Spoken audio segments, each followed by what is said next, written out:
Bonjour à tous. Dans cette vidéo, nous allons nous intéresser aux équations et plus particulièrement, nous allons voir comment tester une solution.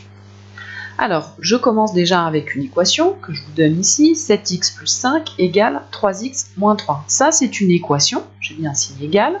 J'ai une inconnue qui est notée x. Alors, c'est une équation du premier degré, c'est-à-dire que je n'ai pas de terme en x au carré, j'ai que des termes en x ou des termes constants comme plus 5 ou moins 3, ce sont des termes constants. Donc ça, c'est ce qu'on appelle une équation du premier degré. Et donc, ce qui m'intéresse, c'est de résoudre cette équation, c'est-à-dire trouver là où les solutions d'ailleurs possibles. Alors, comment faire pour trouver cette valeur de x ou ces valeurs de x qui fait que j'ai bien l'égalité entre les deux? Bien, je pourrais très bien essayer des valeurs. Alors, on pourrait essayer x égale 10, x égale moins 5, je peux les essayer au hasard. Alors, on va en essayer une, par exemple, on va essayer x égale 1. Est-ce que cette égalité est vraie si je prends x, à la place de x, je mets la valeur 1? Pour regarder ça, il va falloir regarder si j'ai bien égalité entre le membre de gauche, c'est-à-dire ce qui est à gauche du signe égal, là, le 7x plus 5. Est-ce que c'est égal à 3x moins 3 si je remplace x par 1? Pour ça, je vais d'abord regarder 7x plus 5. Si je remplace x par 1, ça vaut combien? Ensuite, je vais regarder 3x moins 3. Si je remplace x par 1, ça vaut combien? Et ensuite, je vais regarder est-ce que je trouve bien la même chose. Mais il va falloir bien calculer séparément, et ça, c'est vraiment très important. On calcule séparément les deux membres, ici. Donc, je calcule d'abord le premier membre, c'est-à-dire ce qui est à gauche du signe égal. Je remplace x par 1. Alors, 7x plus 5, en fait, ici, vous vous rappelez, entre le 7 et le x, il y a une multiplication qui n'est pas écrite, mais qui existe. Donc, en fait, ça, c'est 7 fois x plus 5. Donc, en remplaçant le x par 1, je vais écrire 7 fois 1 plus 5. Ça fait 12.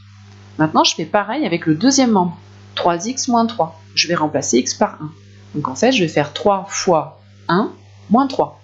Le deuxième membre, ça donne 3 fois 1 moins 3. Ça fait 0. Voilà, on se rend compte que là, j'ai trouvé 12. À gauche, ça vaut 12. Et à droite, ça vaut 0 quand x égale 1. Attention, que quand x égale 1. Donc vous voyez qu'on ne trouve pas la même chose. Et bien dans ces cas-là, l'égalité, elle est donc fausse pour x égale 1. Je n'ai pas l'égalité, puisque je trouve 12 et là, je trouve 0. Attention, je précise bien, l'égalité est fausse pour x égale 1. Parce qu'elle est peut-être vraie pour d'autres valeurs, mais en tout cas pour x égale 1, on a fait le calcul et elle est fausse. Donc 1, ce n'est pas une solution de l'équation. Pour 1, ça ne fonctionne pas, donc ce n'est pas une solution. Alors on va essayer d'autres valeurs. On va essayer par exemple moins 2. Je vais faire la même chose. Si je remplace x par moins 2 dans chacun de ces deux membres, combien je vais trouver? Alors je vais regarder le premier membre, 7x plus 5. Si je remplace x par moins 2, je vais faire 7 fois moins 2 plus 5. 7 fois moins 2, ça fait moins 14, et moins 14 plus 5, je trouve moins 9. Voilà pour le premier membre. Maintenant, je vais faire pareil avec le deuxième. Je vais remplacer x par moins 2. Alors, le deuxième membre, je calcule 3 fois moins 2, moins 3. 3 fois moins 2, si vous vous rappelez, c'est la multiplication qui est prioritaire, eh bien, ça fait moins 6. Et moins 6, moins 3, ça fait moins 9. Donc voilà, par contre, on voit qu'on trouve bien la même chose, c'est bien égal.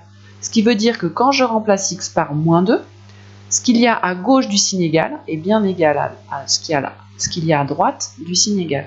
Autrement dit, l'égalité, elle est vraie pour x égale moins 2. Je précise bien, pour x égale moins 2.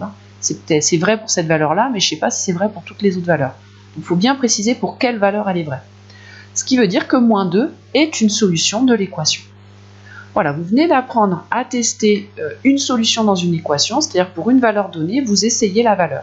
Ce qui est important quand on teste une solution, on teste une égalité, on regarde, on différencie bien les deux calculs, c'est-à-dire je calcule le premier membre d'un côté et le deuxième membre d'un autre côté. Je ne mets pas que c'est égal, attention, c'est l'erreur que vous avez tendance à faire, c'est-à-dire que vous remplacez le x par la valeur et vous écrivez l'égalité directement. Ça, c'est faux. Tant qu'on ne sait pas si l'égalité est vraie, il ne faut pas l'écrire. Donc on calcule bien séparément, et c'est ça qui est important, les deux membres. Et après on dit la conclusion, si c'est vrai ou si c'est faux. Voilà, cette vidéo est terminée.